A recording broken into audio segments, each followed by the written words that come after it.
हमने शहर को दी एक नई पहचान, हम हैं सिंघानिया बिल्डकॉन। रूस और यूक्रेन विवाद थमने का नाम नहीं ले रहा है। रूस के राष्ट्रपति पुतिन ने पूर्वी यूक्रेन के डोनेत्स्क और लुहांस्क को अलग देश की मान्यता दे दी है। देर रात हुए इस ऐलान के बाद रूस और यूक्रेन के बीच तनाव और बढ़ने के आसार हैं।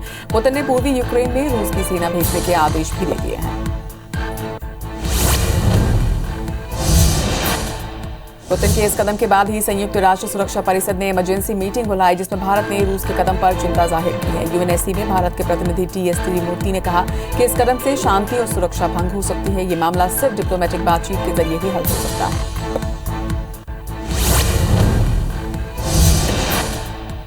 जम्मू कश्मीर की हंदवाड़ा पुलिस ने रजवार इलाके से जैश ए मोहम्मद के एक आतंकी को गिरफ्तार किया है। इसके साथ ही उसके पास से हथियार और गोला बारूद भी बरामद किया गया। बता दें कि घाटी में आतंकियों की नापाक साजिश लगातार बढ़ती जा रही है, जिन्हें हमारे जवान भी मुंहतोड़ जवाब दे रहे हैं। उत्तराखंड के सूखीडांग रीठा साहिब रोड के पास एक वाहन खाई में गिर गया, जिसमें सवार 11 लोगों की मौत हो गई, जबकि 2 लोग घायल हुए हैं, जिनका इलाज जारी है। कुमाऊं के डीआईजी नीलेश आनंद भरने ने घटना की जानकारी दी। वहीं घटना को लेकर प्रधानमंत्री नरेंद्र मोदी ने दुख जताया है।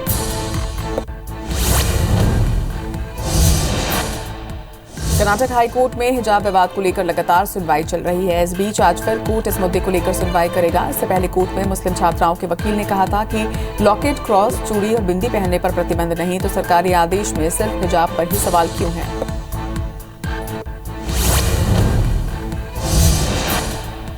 देश में कोरोना के मामले लगातार घट रहे हैं। 24 घंटे के अंदर कोरोना के 13,405 नए मामले सामने आए। इस दौरान 34,226 मरीज स्वस्थ हुए हैं, तो वहीं 24 घंटे में 235 मरीजों की मौत हुई है।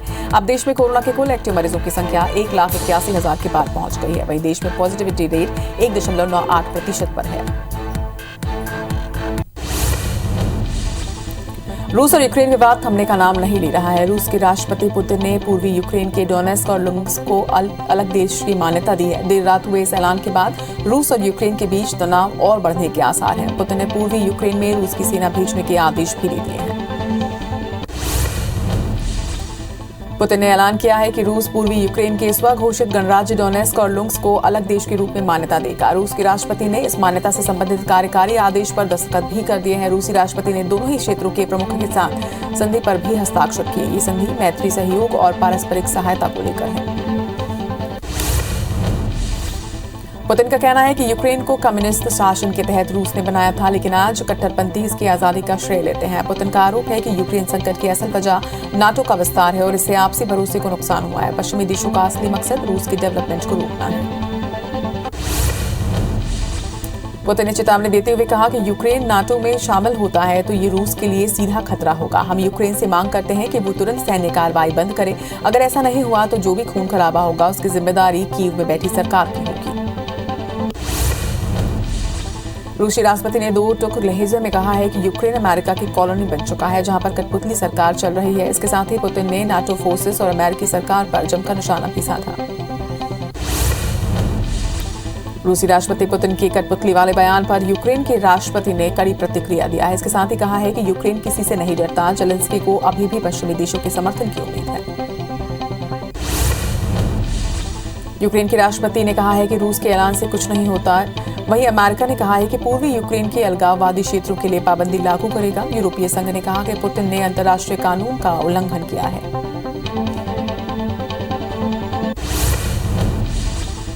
यूक्रेन के राष्ट्रपति ने रूस पर शांति वार्ता को बर्बाद करने का आरोप लगाया है। मंगलवार सुबह देश को संबोधित करते हुए उन्होंने साफ किया कि वो अपने क्षेत्रीय इलाकों को लेकर किसी भी तरह का समझौता नहीं करेंगे। रूसी राष्ट्रपति पुतिन के इस कदम से अमेरिका, यूक्रेन समेत यूरोप के तमाम देशों में हड़कंप मचा है। यूरोपियन यूनियन, ब्रिटेन और अमेरिका के राष्ट्रपति जो बाइडेन समेत तमाम संगठनों ने पुतिन के इस कदम की निंदा की है। इसके साथ ही इस फैसले को गलत बताया। रूस के इस कदम पर अमेरिका ने अपनी कड़ी प्रतिक्रिया दी। व्हाइट हाउस की प्रेस सचिव जेन साकी ने कहा है कि राष्ट्रपति जो बाइडेन जल्द ही एक आदेश जारी करेंगे जो अमेरिकी नागरिकों को लुहांस्क और डोनेत्स्क क्षेत्र में इन्वेस्टमेंट से रोकेगा। अमेरिका के अलावा यूएई और ब्रिटेन भी पाबंदियां लगाने की बात कह रहा है।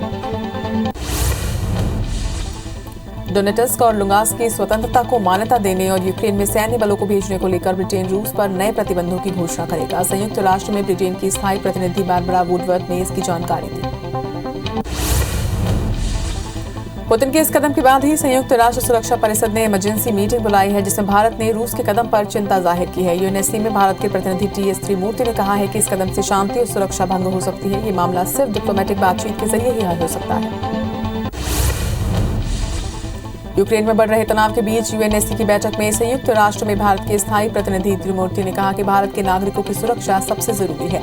20,000 से ज्यादा भारतीय छात्र और नागरिक यूक्रेन के अलग अलग हिस्सों में हैं और इसके सीमावर्ती क्षेत्रों में भी रहते और पढ़ते हैं। उन भारतीयों की सुरक्षा हमारी प्राथमिकता है। यूक्रेन को लेकर यूएनएससी की बैठक में संयुक्त राष्ट्र में यूक्रेन की राजदूत सर्गेई क्रिस्टेलिया ने देश की ओर से बात रखी। उन्होंने कहा कि हम शांति चाहते हैं, एक राजनीतिक और राजनयिक समझौते के लिए प्रतिबद्ध हैं। हम उकसावे के आगे नहीं झुकेंगे। वहीं अमेरिका ने कहा है कि रूस का ये कदम यूक्रेन में घुसपैठ का एक बहाना है। हम और हमारे साथी इस बात को लेकर सहमत हैं कि अगर रूस और ज्यादा घुसपैठ करता है तो उसे जल्द और माकूल जवाब देना चाहिए। ये वो वक्त है जब कोई भी किनारे पर खड़ा नहीं रह सकता। भारतीय नागरिक स्पेशल फ्लाइट आज सुबह भारत से यूक्रेन के लिए रवाना हुई है। यूक्रेन से स्पेशल फ्लाइट आज रात 256 भारतीय छात्रों को लेकर दिल्ली में लैंड करेगी। बता दें कि यूक्रेन में भारत के 20,000 से ज्यादा छात्र और नागरिक फंसे हुए हैं। पीएम नरेंद्र मोदी आज यूपी के बहराइच में जनसभा को संबोधित करेंगे। पीएम मोदी यूपी में 5वें चरण के चुनाव के लिए प्रचार अभियान चलाएंगे, जिनकी सुरक्षा के चाक चौबंद इंतजाम किए गए हैं। करीब 20 विधानसभा क्षेत्रों से भीड़ जुटाने की संभावना है। जम्मू कश्मीर की हंदवाड़ा पुलिस ने रजवार इलाके से जैश ए मोहम्मद के एक आतंकी को गिरफ्तार किया। इसके साथ ही उसके पास से हथियार और गोला बारूद भी मिला है। बता दें कि घाटी में आतंकियों की नापाक साजिश लगातार बढ़ती जा रही है, जिन्हें हमारे जवान भी मुंहतोड़ जवाब दे रहे हैं। कर्नाटक में हिजाब विवाद को लेकर हाईकोर्ट में लगातार सुनवाई हो रही है, लेकिन उसका कोई भी नतीजा नहीं निकल रहा। इस बीच आज फिर से कोर्ट इस मुद्दे को लेकर सुनवाई करेगा। हिजाब मामले में अब तक 7 सुनवाई हो चुकी है, लेकिन फैसले को लेकर सस्पेंस अब तक बरकरार है। मामले की सुनवाई 3 जजों की बेंच कर रही है।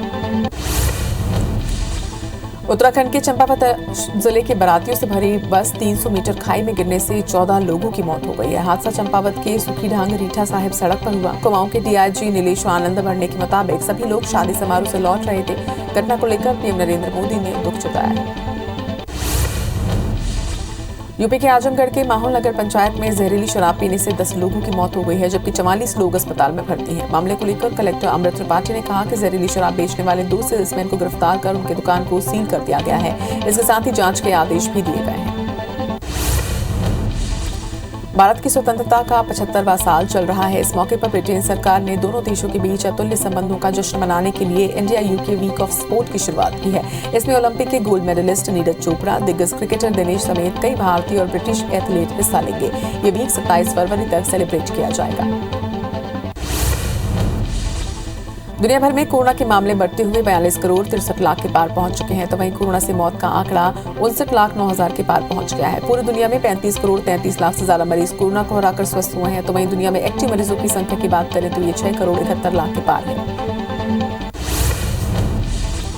देश में कोरोना के मामले लगातार घट रहे हैं। 24 घंटे के अंदर कोरोना के 13,405 नए मामले सामने आए। इस दौरान 34,226 मरीज स्वस्थ हुए हैं। वहीं 24 घंटे में 235 मरीजों की मौत भी हुई। अब देश में कोरोना के कुल एक्टिव मरीजों की संख्या 1,81,000 के पार पहुंच गई है। तो वहीं देश में पॉजिटिविटी दर 1.98% पर है। छत्तीसगढ़ में कोरोना के मामलों में लगातार कमी आ रही है। प्रदेश में 24 घंटे के अंदर कोरोना के 265 नए मरीज सामने आए, जबकि 1 मरीज की मौत हुई है। प्रदेश में 780 लोग स्वस्थ होकर अपने घर लौटे हैं, जिसके बाद एक्टिव मरीजों की संख्या 2,887 हो गई है। भारत बायोटेक की बनाई गई कोवैक्सीन को अमेरिका में लॉन्च करने की तैयारी की जा रही है। अमेरिका की फार्मा कंपनी ऑक्यूजेन कोवैक्सीन के व्यावसायिक उत्पादन की तैयारी कर रही है। कंपनी ने कोवैक्सीन के आपात इस्तेमाल और सप्लाई की मंजूरी लेने की प्रक्रिया भी शुरू कर दी है। मंजूरी मिलने पर साल में 10 करोड़ डोज बनाए जाएंगे। देश में वैक्सीनेशन का आंकड़ा 175 करोड़ 76 लाख के पार पहुंच चुका है, जिसमें 96 करोड़ से ज्यादा पहला और 77 करोड़ से ज्यादा लोगों को दूसरा डोज लगाया जा चुका है। वहीं 1 करोड़ 80 लाख से ज्यादा बूस्टर डोज लगाए गए हैं। एमपी में 11 करोड़ 31 लाख और छत्तीसगढ़ में 3 करोड़ 63 लाख से ज्यादा टीकाकरण हो चुके हैं। मुख्यमंत्री शिवराज सिंह चौहान ने वीडियो कॉन्फ्रेंसिंग के जरिए ग्वालियर में 65 करोड़ की लागत से निर्मित संयुक्त राजस्व भवन और सावरकर उद्यान के साथ ही जिला पंचायत भवन का लोकार्पण किया। इस दौरान उन्होंने कहा कि वीर सावरकर सरोवर के जीर्णोद्धार के साथ उसका सौंदर्यीकरण भी किया गया है।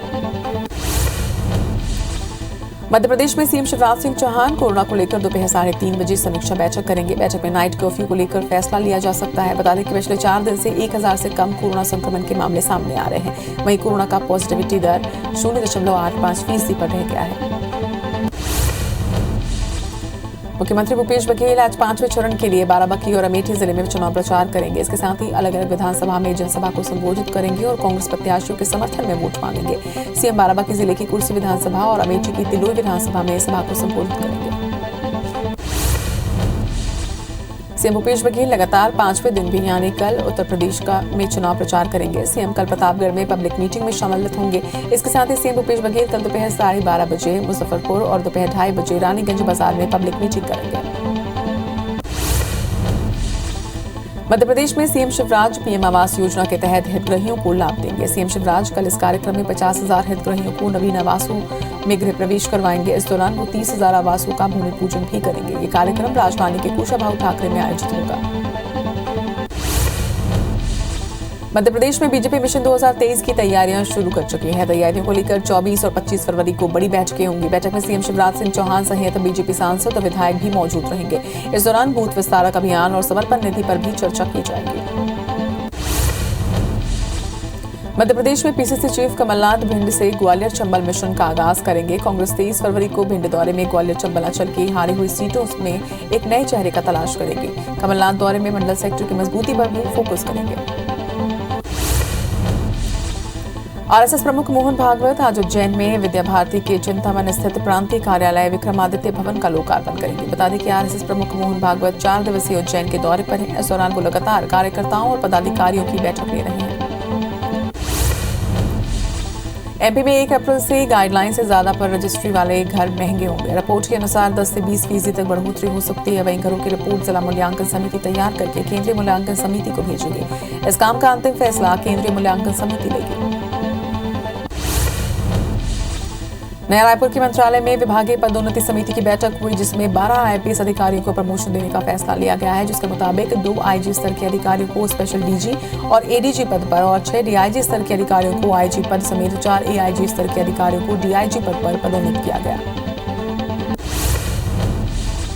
छत्तीसगढ़ शासन की ओर से शिक्षा सत्र 2021-22 में शासकीय अनुदान प्राप्त और गैर अनुदान प्राप्त स्कूलों और डीएड, बीएड, एमएड कॉलेजों के लिए ग्रीष्मकालीन अवकाश में संशोधन किया गया है। संशोधित आदेश के अनुसार अब शैक्षणिक संस्थाओं में 15 मई 2022 से 15 जून 2022 तक कुल 32 दिन का ग्रीष्मकालीन अवकाश रहेगा। रायपुर पुलिस ने नशे के खिलाफ बड़ी कार्रवाई करते हुए 4 अंतर्राज्यीय तस्करों को गिरफ्तार किया। इसके साथ ही उनके पास से 15.5 किलो गांजा, 240 ग्राम चरस, 2400 प्रतिबंधित नशीली टैबलेट और एक बाइक जब्त की गई। मुखबिर की सूचना पर रायपुर रेंज के आईजी आनंद छाबड़ा और एसएसपी प्रशांत अग्रवाल ने यह कार्रवाई की। भोपाल में सीएम हेल्पलाइन पर आने वाली शिकायतों का किस तरह से निराकरण हो सके, इसके लिए एक अभियान चलाया जा रहा है। पुलिस ने एक ही दिन में 150 शिकायतों का निराकरण किया है, जिसमें से 10 शिकायतों में शिकायतकर्ता की सुनवाई के बाद एफआईआर दर्ज की गई। रायपुर में दिव्यानी चिटफंड कंपनी में पैसा कमाने वाले लोगों और निवेशकों के धन की वापसी के लिए अलग अलग तहसीलों में आवेदन दिए गए थे, लेकिन निवेशकों ने अपने आवेदनों में अधूरी जानकारी और जरूरी दस्तावेज अटैच नहीं किए, जिसे लेकर राजस्व विभाग ने उन्हें वेब लिंक के जरिए जानकारी देने और दस्तावेज अपलोड करने की अपील की है। एमपी में नई 108 एम्बुलेंस और जननी एक्सप्रेस की संचालन का जिम्मा लेने वाली जय अंबे कंपनी की मुश्किलें बढ़ती जा रही हैं। दरअसल बीते दिनों एनएचएम की राज्य स्तरीय टीम ने नई एम्बुलेंस का निरीक्षण किया, जिनकी रिपोर्ट के मुताबिक एम्बुलेंस में कई तरह की खामियां हैं, जिसे टीम ने जल्द ही दूर करने के लिए कहा है। बांधवगढ़ टाइगर रिजर्व में पदस्थ एसडीओ श्रद्धा पांडे के खिलाफ वन रक्षकों ने मोर्चा खोल दिया है। एसडीओ के व्यवहार और जबरन कार्रवाई को लेकर कर्मचारियों ने टाइगर रिजर्व के जिला मुख्यालय स्थित दफ्तर का घेराव किया और देर रात उप संचालक को ज्ञापन देकर उचित कार्रवाई की मांग की है।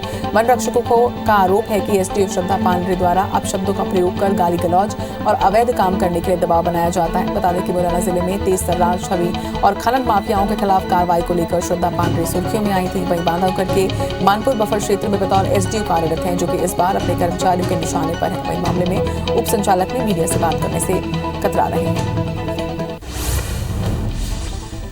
भोपाल में लव जिहाद के विरोध में ऑल इंडिया उलेमा बोर्ड ने मोर्चा खोल दिया है। इस दौरान एआईयूबी के निकाह काजी को सख्त चेतावनी देते हुए कहा है कि लव जिहाद जैसे मामलों में साक्षी बनने पर कार्रवाई की जाएगी। साथ ही एआईयूबी ने निकाह के लिए धर्म परिवर्तन न्याय संगत नहीं होना बताया है। पेंड्रा की देवरी गांव में 5 महीने से लापता महिला का कंकाल मिला है। सूचना मिलते ही मौके पर पहुंची पुलिस ने हत्या की आशंका जताई। वहीं फोरेंसिक टीम और पुलिस ने केस दर्ज कर जांच शुरू कर दी है। जांजगीर के चिस्दा गांव में रेप के मामले में गवाही देने पर उनके घर में सिलेंडर ब्लास्ट करने वाले 2 आरोपियों को पुलिस ने गिरफ्तार कर लिया है। आरोपियों ने पीड़ित के घर सिलेंडर ब्लास्ट कर दिया था, जिसकी चपेट में आने से परिवार के 4 लोग झुलस गए थे। इसमें एक ने इलाज के दौरान दम तोड़ दिया था। जबलपुर के माड़ोताल थाना क्षेत्र में स्कूटी सवार 2 बदमाशों ने कार से जा रहे एक व्यापारी पर फायरिंग की। हमले में गोली व्यापारी की कार में लगी, जिससे वो बाल बाल बच गए। मामले की शिकायत सोमेश तिवारी ने गाड़ो तालाब थाने में की, जिसके आधार पर पुलिस ने आरोपी की तलाश शुरू कर दी है। शिवपुरी की फिजिकल पुलिस ने यात्री बस को रोकने वाले 3 आरोपियों को गिरफ्तार किया है। पुलिस ने आरोपियों का बाजार में जुलूस निकालकर उन्हें कोर्ट भेजा, जिसके बाद आरोपियों को जेल में भेजा गया है। आरोपी ने शादी समारोह से लौट रही बस को रोककर उस पर हमला किया था। जशपुर के पंडरापाट क्षेत्र में नाबालिग से गैंगरेप के मामले में फरार 3 आरोपियों को गिरफ्तार कर लिया गया है। पुलिस के मुताबिक आरोपी सुलेशा गांव में शादी समारोह से नाबालिग को उठाकर ले गए थे और गैंगरेप की वारदात को अंजाम दिया था। मामले में पहले ही 2 आरोपियों की गिरफ्तारी हो चुकी है। दुर्ग पुलिस की नारकोटिक्स सेल ने 5 लाख के ब्राउन शुगर के साथ 3 आरोपियों को गिरफ्तार किया है। पुलिस के मुताबिक उन्हें मुखबिर से सूचना मिली थी, जिसके बाद उन्होंने नागपुर मोमिनपुरा मंडी में दबिश दी और तीनों ही तस्करों को धर दबोचा। सभी के खिलाफ NDPS एक्ट के तहत कार्रवाई की जा रही है। धमतरी जिले के बकारा और बीरेझर पुलिस ने अवैध शराब बिक्री पर कार्रवाई करते हुए 2 लोगों को गिरफ्तार किया है। बीरेझर पुलिस ने एक बुजुर्ग को उसके घर से देशी शराब के साथ पकड़ा। वहीं बकारा पुलिस ने सुपेला में महुआ शराब बेच रहे आरोपी को गिरफ्तार किया। ग्वालियर लोकायुक्त टीम ने चंदोखर गांव के पंचायत सचिव को 3000 रुपए की रिश्वत लेते हुए गिरफ्तार किया है। जानकारी के मुताबिक आरोपी ने शादी का प्रमाण पत्र बनाने के लिए रिश्वत की मांग की थी। मामले की जानकारी पर लोकायुक्त की टीम ने योजनाबद्ध तरीके से सचिव को रिश्वत लेते हुए रंगे हाथों पकड़ा। धमतरी जिले के बेलरदोना गांव में 5 मृत लोगों के नाम से सरकारी राशन खरीदने का मामला सामने आया है। गांव में हितग्राहियों की ऑनलाइन सूची निकाली गई, तब गड़बड़ी सामने आई। वहीं इस मामले में खाद्य महकमा जांच के बाद राशन कार्ड निरस्त करने की बात कह रहा है और सेल्समैन के खिलाफ भी कार्रवाई की बात कही गई। राजनांदगांव में तेंदुए की खाल के साथ 3 आरोपियों को गिरफ्तार किया गया है। आरोपी 4 साल की तेंदुए की खाल का परिवहन कर रहे थे। सूचना पर पहुंची सालेवाड़ा पुलिस और वन विभाग की टीम ने आरोपियों को गिरफ्तार कर कार्रवाई शुरू कर दी है। जबलपुर में ISBT और उसके आसपास के इलाकों में बसों के अवैध संचालन से बन रही अफरा तफरी के हालात के बाद क्षेत्रीय परिवहन कार्यालय की टीमों ने कई बसों को जब्त किया है। इस दौरान बस मालिकों से 10,000 रुपए की जुर्माना राशि भी वसूली की गई। जबलपुर के कटंगी थाना क्षेत्र में कार और बाइक की जोरदार भिड़ंत हुई। हादसे में 2 युवकों की मौके पर ही मौत हो गई, जबकि एक गंभीर रूप से घायल है। हादसे के बाद बाइक में आग लग गई, जिससे मृतकों के शरीर भी जल गए। सूचना मिलते ही पहुंची पुलिस ने आग को बुझाते हुए घायल अस्पताल में भर्ती करवाया। ग्वालियर में निर्माणाधीन बिल्डिंग के 6ठे माले पर काम कर रहे एक मजदूर की गिरने से दर्दनाक मौत हो गई। ये मजदूर प्लास्टर करने का काम कर रहा था। वहीं ठेकेदार के द्वारा सुरक्षा व्यवस्था को लेकर कोई भी उपकरण नहीं दिए गए थे। मौके पर पहुंची पुलिस ने मजदूर की शव को पोस्टमार्टम हाउस भेजकर घटना की जांच पड़ताल शुरू कर दी है। सूरजपुर के हनुमानगढ़ में बीती रात बोलेरो ने बाइक सवार को रौंद दिया, जिससे बाइक पर सवार 4 लोगों की मौके पर ही मौत हो गई, जबकि इस दुर्घटना में बोलेरो वाहन भी पलट गया। बताया जा रहा है कि बाइक सवार सभी लोग शादी समारोह से लौट रहे थे। उसी दौरान विपरीत दिशा से आ रहे बोलेरो ने बाइक को चपेट में ले लिया। पन्ना जिले के रायपुरा के संजय नगर फूटा मोहल्ले में एक शादी समारोह में शामिल लगभग 60 से अधिक लोग फूड पॉइजनिंग के शिकार हो गए, जिसके बाद प्राथमिक स्वास्थ्य केंद्र में संख्या इतनी अधिक हो गई कि मोहल्ले में जाकर कैंप लगाकर लोगों का इलाज किया गया। जांजगीर चांपा के महाराणा प्रताप बस स्टैंड परिसर की अस्थायी फल दुकानों में आग लग गई। आगजनी में 3 फल दुकानें जलकर खाक हो गई। वहीं घटना की जानकारी के बाद मौके पर पहुंची फायर ब्रिगेड की टीम ने आग पर काबू पाया। फिलहाल चांपा पुलिस केस दर्ज कर आगजनी के कारणों का पता लगाने की कोशिश कर रही है। अंबिकापुर के पंचशील गली के एक टायर दुकान में अचानक आग लग गई। सूचना मिलते ही दमकल की 4 गाड़ियां मौके पर पहुंची और कड़ी मशक्कत के बाद आग पर काबू पाया गया। फिलहाल आग लगने के कारणों का पता नहीं चल पाया है। बिलासपुर सिम्स के टीबी वार्ड के पीछे कचरे में अचानक आग लग गई, जिससे टीबी वार्ड के अंदर धुआं भर गया। इस दौरान आलन फालन में मरीज और वार्ड में मौजूद लोगों को बाहर निकलकर अपनी जान बचाई। हालांकि कुछ देर बाद ही सिम्स की फायर सेफ्टी और दमकल की टीम ने आग पर काबू पा लिया। सतना जिले के मानिकपुर गांव में से लापता छात्र रजनीश चौधरी का 8 दिन बाद भी पता नहीं चल पाया है। वहीं रविवार को स्कूल परिसर की कुछ दूरी पर युवक की साइकिल टूटी हुई मिली और खेत में खून के निशान भी मिले हैं, जिसके सैंपल एकत्र कर सागर लैब भेजा गया है। इधर पुलिस ने छात्र का सुराग देने वाले को 10,000 रुपए का इनाम देने की घोषणा भी की है।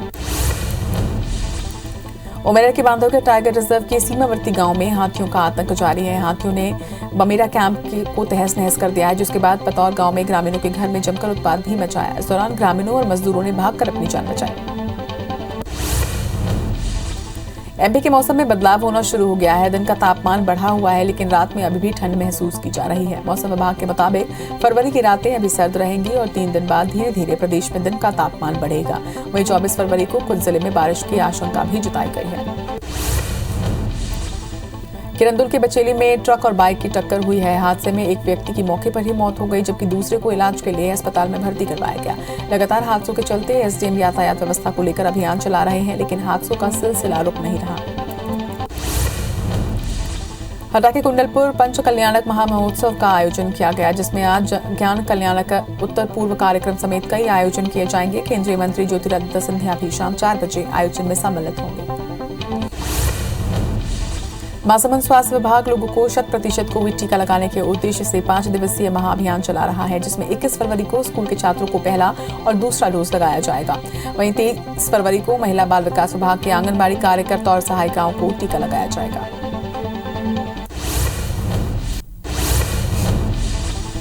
पीएम नरेंद्र मोदी ने मणिपुर में चुनावी सभा को संबोधित किया। इस दौरान उन्होंने कहा कि बीते दशकों में आपने अनेक सरकारों, उनके कामकाज और उनके कारनामे देखे हैं। दशकों के कांग्रेस शासन में मणिपुर को असमानता और असंतुलित विकास ही मिला है, लेकिन बीते 5 सालों में बीजेपी की डबल इंजन की सरकार ने मणिपुर के विकास का पूरी ईमानदारी से प्रयास किया है।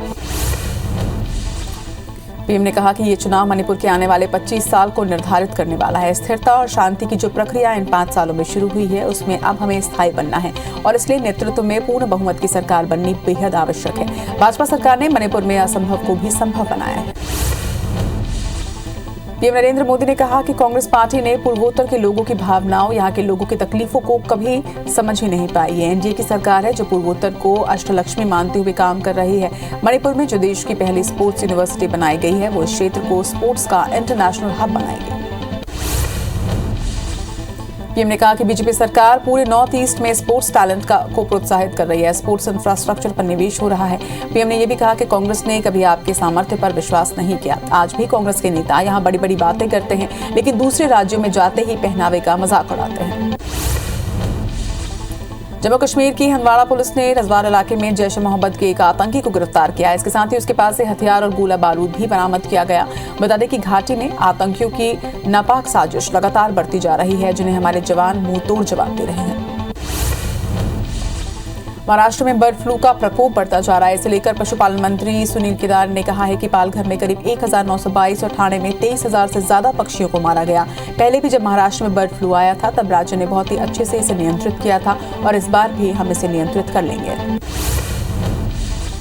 कर्नाटक में हिजाब विवाद को लेकर हाईकोर्ट में लगातार सुनवाई की जा रही है, लेकिन इसका कोई नतीजा नहीं निकल रहा। इस बीच आज फिर कोर्ट इस मुद्दे को लेकर सुनवाई कर रही है। हिजाब मामले में अब तक 7 बार सुनवाई हो चुकी है, लेकिन फैसले को लेकर सस्पेंस अब तक बरकरार है। मामले की सुनवाई 3 जजों की बेंच कर रही है। उत्तराखंड के चंपावत जिले में बारातियों से भरी एक बस 300 मीटर खाई में गिरने से 14 लोगों की मौत हो गई। हादसा चंपावत के सुखीढांग रीठा साहिब सड़क पर हुआ। कुमाऊं के डीआईजी नीलेश आनंद भरने के मुताबिक सभी लोग शादी समारोह से लौट रहे थे। घटना को लेकर पीएम नरेंद्र मोदी ने दुख जताया है। यूपी के आजमगढ़ के माहौल नगर पंचायत में जहरीली शराब पीने से 10 लोगों की मौत हो गई है, जबकि 44 लोग अस्पताल में भर्ती हैं। मामले को लेकर कलेक्टर अमृत त्रिपाठी ने कहा है कि जहरीली शराब बेचने वाले 2 सेल्समैन को गिरफ्तार किया गया, वहीं दुकान को सील कर दिया गया है। साथ ही जांच के आदेश दिए गए। रूस और यूक्रेन विवाद थमने का नाम नहीं ले रहा। रूस के राष्ट्रपति पुतिन ने पूर्वी यूक्रेन के डोनेट्स्क और लुहांस्क को अलग देश की मान्यता दे दी है। वहीं देर रात हुए इस ऐलान के बाद रूस और यूक्रेन के बीच तनाव और बढ़ने के आसार है। पुतिन ने पूर्वी यूक्रेन में रूस की सेना भेजने के आदेश भी दे दिए हैं। पुतिन ने ऐलान किया है कि रूस पूर्वी यूक्रेन के स्वघोषित गणराज्य डोनेट्स्क और लुहांस्क को अलग देश के रूप में मान्यता देगा। रूस के राष्ट्रपति ने इस मान्यता से संबंधित कार्यकारी आदेश पर दस्तखत भी कर दिए हैं। रूसी राष्ट्रपति ने दोनों ही क्षेत्रों के प्रमुखों के साथ संधि पर भी हस्ताक्षर किए। ये संधि मैत्री, सहयोग और पारस्परिक सहायता को लेकर है। पुतिन का कहना है कि यूक्रेन को कम्युनिस्ट शासन के तहत रूस ने बनाया था, लेकिन आज कट्टरपंथी इसकी आजादी का श्रेय लेते हैं। पुतिन का आरोप है कि यूक्रेन संकट की असली वजह नाटो का विस्तार है और इससे आपसी भरोसे को नुकसान हुआ है। पश्चिमी देशों का असली मकसद रूस की डेवलपमेंट को रोकना है। पुतिन ने चेतावनी देते हुए कहा है कि यूक्रेन नाटो में शामिल होता है तो ये रूस के लिए सीधा खतरा होगा। हम यूक्रेन से मांग करते हैं कि वो तुरंत सैन्य कार्रवाई बंद करे। अगर ऐसा नहीं हुआ तो जो भी खून खराबा होगा उसकी जिम्मेदार कीव में बैठी सरकार की होगी। रूसी राष्ट्रपति ने दो टूक लहजे में कहा है कि यूक्रेन अमेरिका की कॉलोनी बन चुका है, जहां पर कठपुतली सरकार चल रही है। इसके साथ ही पुतिन ने नाटो फोर्सेस और अमेरिकी सरकार पर जमकर निशाना साधा। रूसी राष्ट्रपति पुतिन के कठपुतली वाले बयान पर यूक्रेन के राष्ट्रपति जेलेंस्की ने कड़ी प्रतिक्रिया दी है। इसके साथ ही कहा है कि यूक्रेन किसी से नहीं डरता। जेलेंस्की को अभी भी पश्चिमी देशों के समर्थन की उम्मीद है। यूक्रेन के राष्ट्रपति जेलेंस्की ने कहा है कि रूस के ऐलान से कुछ नहीं होता। वहीं अमेरिका ने कहा है कि पूर्वी यूक्रेन की अलगाववादी लागू करेगा। यूरोपीय संघ ने कहा कि पुतिन ने अंतर्राष्ट्रीय कानून का उल्लंघन किया है। यूक्रेन के राष्ट्रपति ने रूस पर शांति वार्ता को बर्बाद करने का आरोप लगाया है। मंगलवार सुबह देश को संबोधित करते हुए उन्होंने ये साफ कर दिया कि वो अपने क्षेत्रीय इलाकों को लेकर किसी भी तरह का समझौता नहीं करेंगे। रूसी राष्ट्रपति पुतिन के इस कदम से अमेरिका, यूक्रेन समेत यूरोप के तमाम देशों में हड़कंप मचा हुआ है। यूरोपियन यूनियन, ब्रिटेन और अमेरिका के राष्ट्रपति जो बाइडेन समेत तमाम संगठनों ने पुतिन के इस कदम की निंदा की है। इसके साथ ही इस फैसले को गलत बताया। रूस के इस कदम पर अमेरिका ने अपनी कड़ी प्रतिक्रिया दी है। व्हाइट हाउस ने बताया है कि बाइडेन ने यूक्रेन के पूर्वी क्षेत्रों की स्वतंत्रता को मान्यता देने के पुतिन के फैसले की कड़ी निंदा की है। अमेरिकी राष्ट्रपति ने यूक्रेन राष्ट्रपति व्लादिमीर जेलेंस्की से भी कहा है कि अमेरिका अपने सहयोगी के साथ मिलकर जल्द ही इसका जवाब देगा। ब्रिटेन के प्रधानमंत्री बोरिस जॉनसन ने कहा है कि यूक्रेन की संप्रभुता और अखंडता का घोर उल्लंघन है। यूक्रेन के लोगों का ब्रिटेन का साथ देना जारी रखेगा। ब्रिटेन की फॉरेन सेक्रेटरी लीज ट्रस ने कहा है कि सरकार की तरफ से रूस पर कुछ नए प्रतिबंध लगाए जा सकते हैं। पुतिन के इस कदम के बाद ही संयुक्त राष्ट्र सुरक्षा परिषद ने इमरजेंसी मीटिंग बुलाई, जिसमें भारत ने रूस के कदम पर चिंता जाहिर की है। यूएनएससी में भारत के प्रतिनिधि टीएस त्रिमूर्ति ने कहा कि इस कदम से शांति और सुरक्षा भंग हो सकती है। ये मामला सिर्फ डिप्लोमेटिक बातचीत के जरिए हल हो सकता है। यूक्रेन में बढ़ रहे तनाव के बीच यूएनएससी की बैठक में संयुक्त राष्ट्र में भारत के स्थायी प्रतिनिधि त्रिमूर्ति ने कहा कि भारत के नागरिकों की सुरक्षा सबसे जरूरी है। 20,000 से ज्यादा भारतीय छात्र और नागरिक यूक्रेन के विभिन्न हिस्सों और उसके सीमावर्ती क्षेत्रों में रहते और पढ़ते हैं। उन भारतीयों की सुरक्षा हमारी प्राथमिकता है। यूक्रेन को लेकर यूएनएससी की बैठक में संयुक्त राष्ट्र में यूक्रेन के राजदूत संघाई क्रिस्टिया ने देश की ओर से बात रखी। उन्होंने कहा कि हम शांति चाहते हैं, एक राजनीतिक और राजनयिक समझौते के लिए प्रतिबद्ध हैं। हम उकसावे के आगे नहीं झुकेंगे। वहीं अमेरिका ने कहा है कि रूस का ये कदम यूक्रेन में घुसपैठ का एक बहाना है। हम और हमारे साथी इस बात को लेकर सहमत हैं कि अगर रूस और ज्यादा घुसपैठ करता है तो उसे जल्द ही माकूल जवाब देना चाहिए। ये वो वक्त है जब कोई भी किनारे पर खड़ा नहीं रह सकता। भारतीय नागरिकों को वापस लाने के लिए एयर इंडिया की स्पेशल फ्लाइट आज सुबह भारत से यूक्रेन के लिए रवाना हुई। यूक्रेन से स्पेशल फ्लाइट आज रात 256 भारतीय छात्रों को लेकर दिल्ली लैंड करेगी। बता दें कि यूक्रेन में भारत के 20,000 से ज्यादा छात्र और नागरिक फंसे हुए हैं। भारत की स्वतंत्रता का 75वां साल चल रहा है। इस मौके पर ब्रिटेन सरकार ने दोनों ही देशों के बीच अतुल्य संबंधों को जश्न मनाने के लिए India UK week of sport की शुरुआत की है। इसमें ओलंपिक के गोल्ड मेडलिस्ट नीरज चोपड़ा, दिग्गज क्रिकेटर दिनेश समेत कई भारतीय और ब्रिटिश एथलीट हिस्सा लेंगे। ये वीक 27 फरवरी तक सेलिब्रेट किया जाएगा। दुनिया भर में कोरोना के मामले बढ़ते हुए 42 करोड़ 63 लाख के पार पहुंच चुके हैं। वहीं कोरोना से मौत का आंकड़ा 59,09,000 के पार पहुंच चुका है। पूरी दुनिया में 35 करोड़ 33 लाख से ज्यादा मरीज कोरोना को हराकर स्वस्थ हुए हैं। वहीं दुनिया में एक्टिव मरीजों की संख्या 6 करोड़ 71 लाख के पार पहुंच चुकी है। देश में कोरोना के मामले लगातार घट रहे हैं। 24 घंटे के अंदर कोरोना के 13,405 नए मामले सामने आए। इस दौरान 34,226 मरीज स्वस्थ हुए। वहीं 24 घंटे में 235 मरीजों की मौत दर्ज की गई। अब देश में कोरोना के कुल एक्टिव मरीजों की संख्या 1,81,000 के पार है। वहीं देश में पॉजिटिविटी दर की बात करें तो ये 1.98% पर है। छत्तीसगढ़ में कोरोना के मामलों में लगातार कमी आ रही है। प्रदेश में 24 घंटे के अंदर करीबन कोरोना के 265 नए मरीज सामने आए, जबकि एक मरीज की मौत हुई है। प्रदेश में 780 लोग स्वस्थ भी हुए हैं, जिसके बाद एक्टिव मरीजों की संख्या 2,887 पर है।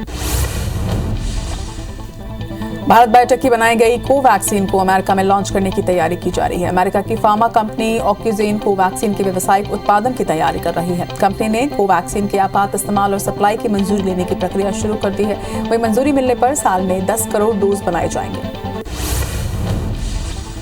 देश में वैक्सीनेशन का आंकड़ा 175 करोड़ 76 लाख के पार पहुंच चुका है, जिसमें 96 करोड़ से ज्यादा पहला और 77 करोड़ से ज्यादा दूसरा डोज लगाया जा चुका है। वहीं 1 करोड़ 80 लाख से ज्यादा बूस्टर डोज लगाए जा चुके हैं। एमपी में 11 करोड़ 31 लाख और छत्तीसगढ़ में 3 करोड़ 63 लाख से ज्यादा टीकाकरण हो चुका है। महासमुंद स्वास्थ्य विभाग लोगों को 100% कोविड टीका लगाने के उद्देश्य से 5 दिवसीय महाअभियान चला रहा है, जिसमें 21 फरवरी को स्कूल के छात्रों का पहला और दूसरा डोज लगाया गया। वहीं 23 फरवरी को महिला बाल विकास विभाग के आंगनबाड़ी कार्यकर्ता और सहायिकाओं को टीका लगाया जाएगा। मुख्यमंत्री शिवराज सिंह चौहान ने वीडियो कॉन्फ्रेंसिंग के जरिए ग्वालियर में 65 करोड़ रुपए की लागत से निर्मित संयुक्त राजस्व भवन, वीर सावरकर उद्यान और जिला पंचायत भवन का लोकार्पण किया। इस दौरान उन्होंने कहा कि वीर सावरकर सरोवर के जीर्णोद्धार के साथ उसका सौंदर्यीकरण भी किया जाएगा। मध्य प्रदेश में सीएम शिवराज सिंह चौहान कोरोना को लेकर दोपहर 3:30 बजे एक समीक्षा बैठक करने जा रहे हैं। बैठक में नाइट कर्फ्यू को लेकर फैसला लिया जा सकता है। बता दें कि पिछले 4 दिन से 1000 से कम कोरोना संक्रमण के मामले सामने आ रहे हैं। वहीं कोरोना का पॉजिटिविटी रेट 0.85% पर पहुंच चुका है। ग्वालियर में केंद्रीय मंत्री ज्योतिरादित्य सिंधिया ने कारगिल शहीद नरेंद्र सिंह राणा की प्रतिमा का अनावरण किया। इस दौरान कार्यक्रम में मंत्री प्रद्युम्न सिंह तोमर समेत कई नेता और कार्यकर्ता मौजूद रहे। गृह मंत्री नरोत्तम मिश्रा शाम 5 बजे भोपाल सेंट्रल जेल का निरीक्षण करेंगे। इस दौरान वो जेल की सुरक्षा का मुआयना करेंगे। कल नरोत्तम मिश्रा ने जेल विभाग के अधिकारियों को सुरक्षा व्यवस्था के निर्देश दिए थे। बता दें कि अहमदाबाद ब्लास्ट के 6 दोषी भोपाल सेंट्रल जेल में बंद हैं। मुख्यमंत्री भूपेश बघेल आज 5वें चरण के लिए बाराबंकी और अमेठी जिले में चुनाव प्रचार करेंगे। इसके साथ ही अलग अलग विधानसभा में जनसभा को संबोधित करेंगे। कांग्रेस प्रत्याशियों के समर्थन में वोट मांगेंगे। सीएम बाराबंकी जिले की कुर्सी विधानसभा और अमेठी की तिलोई विधानसभा में सभा को संबोधित करेंगे। हटा के कुंडलपुर में पंच कल्याणक महामहोत्सव का आयोजन किया गया है, जिसमें आज ज्ञान कल्याणक उत्तर पूर्व कार्यक्रम समेत कई आयोजन किए जाएंगे। केंद्रीय मंत्री ज्योतिरादित्य सिंधिया भी शाम 4 बजे आयोजन में सम्मिलित होंगे। मध्य प्रदेश में सीएम शिवराज सिंह चौहान पीएम आवास योजना के तहत हितग्राहियों को लाभ देंगे। सीएम शिवराज कल इस कार्यक्रम में 50,000 हितग्राहियों को नवीन आवासों में गृह प्रवेश करवाएंगे। इस दौरान वो 30,000 आवासों का भूमि पूजन भी करेंगे। कार्यक्रम राजधानी के कुशाभाऊ ठाकरे में आयोजित होगा।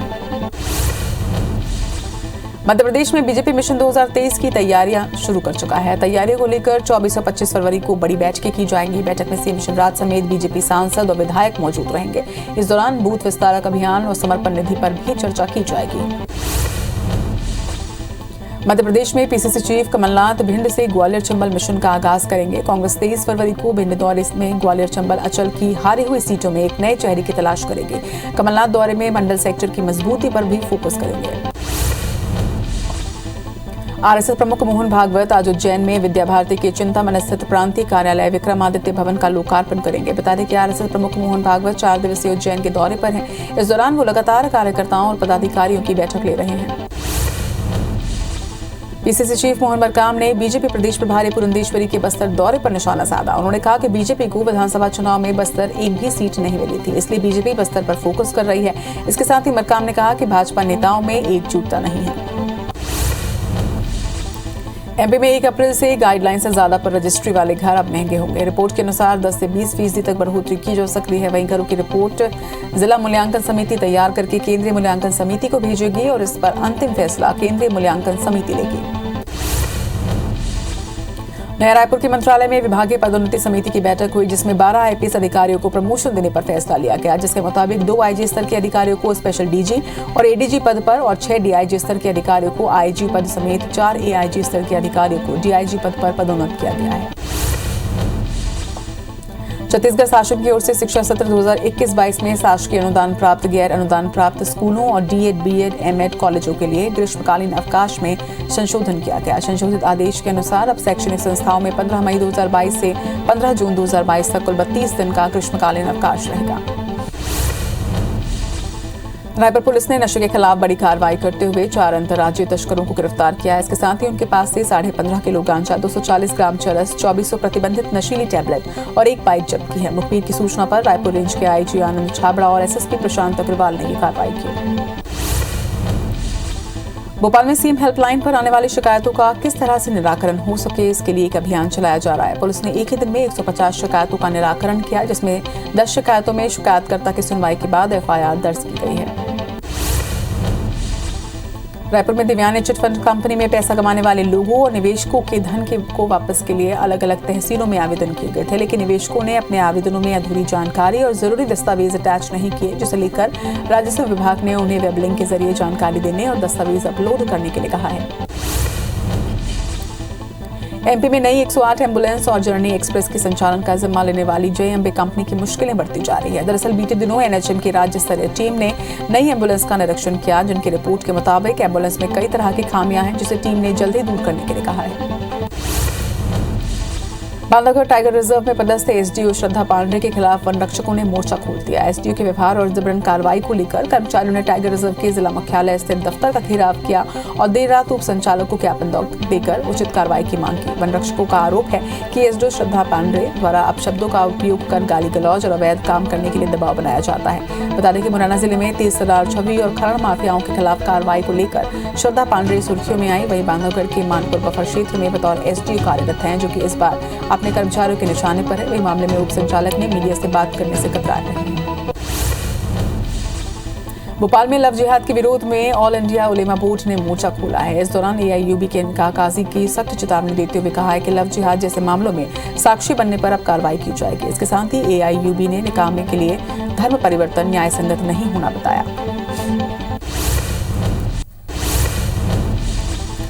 पेंड्रा के देवरी गांव में 5 महीने से लापता महिला का कंकाल मिला है। सूचना मिलते ही मौके पर पहुंची पुलिस ने हत्या की आशंका जताई। वहीं फोरेंसिक टीम और पुलिस ने केस दर्ज कर जांच शुरू कर दी है। जांजगीर के चिस्दा गांव में रेप के मामले में गवाही देने पर घर में सिलेंडर ब्लास्ट करने वाले 2 आरोपियों को पुलिस ने गिरफ्तार कर लिया है। आरोपियों ने पीड़ित के घर सिलेंडर ब्लास्ट किया था, जिससे चपेट में आने से परिवार के 4 लोग झुलस गए थे, जिसमें से एक ने इलाज के दौरान दम तोड़ दिया था। जबलपुर के माड़ोताल थाना क्षेत्र में स्कूटी सवार 2 बदमाशों ने कार से जा रहे एक व्यापारी पर फायरिंग की। हमले में गोली व्यापारी की कार में लगी, जिससे वो बाल बाल बच गए। मामले की शिकायत सोमेश तिवारी ने माड़ोताल थाने में की, जिसके आधार पर पुलिस ने आरोपियों की तलाश शुरू कर दी है। शिवपुरी के फिजिकल पुलिस ने यात्री बस को रोकने वाले 3 आरोपी को गिरफ्तार किया है। पुलिस ने आरोपियों को बाजार में जुलूस भी निकाला और उन्हें कोर्ट भेजा, जिसके बाद आरोपियों को जेल भेजा गया है। वहीं आरोपियों ने शादी समारोह से लौट रही बस को रोककर हमला किया। जशपुर के पंडरापाट क्षेत्र में नाबालिग से गैंगरेप के मामले में फरार 3 आरोपियों को गिरफ्तार कर लिया गया है। पुलिस के मुताबिक आरोपी सुदेशा गांव के शादी समारोह में नाबालिग को उठाकर ले गए थे और गैंगरेप की वारदात को अंजाम दिया था। मामले में पहले ही 2 आरोपियों की गिरफ्तारी हो चुकी है। दुर्ग पुलिस की नारकोटिक सेल ने 5 लाख के ब्राउन शुगर के साथ 3 आरोपियों को गिरफ्तार किया है। पुलिस के मुताबिक उन्हें मुखबिर से सूचना मिली थी, जिसके बाद उन्होंने नागपुर मोमिनपुरा मंडी में दबिश दी और तीनों ही तस्करों को धर दबोचा। सभी के खिलाफ एनडीपीएस एक्ट के तहत कार्रवाई की जा रही है। राजनांदगांव में तेंदुए की खाल के साथ 3 आरोपियों को गिरफ्तार किया गया। आरोपी 4 साल की तेंदुए की खाल का परिवहन कर रहे थे। वहीं सूचना पर पहुंची सालेवाला पुलिस और वन विभाग की टीम ने आरोपियों को गिरफ्तार कर कार्रवाई शुरू कर दी है।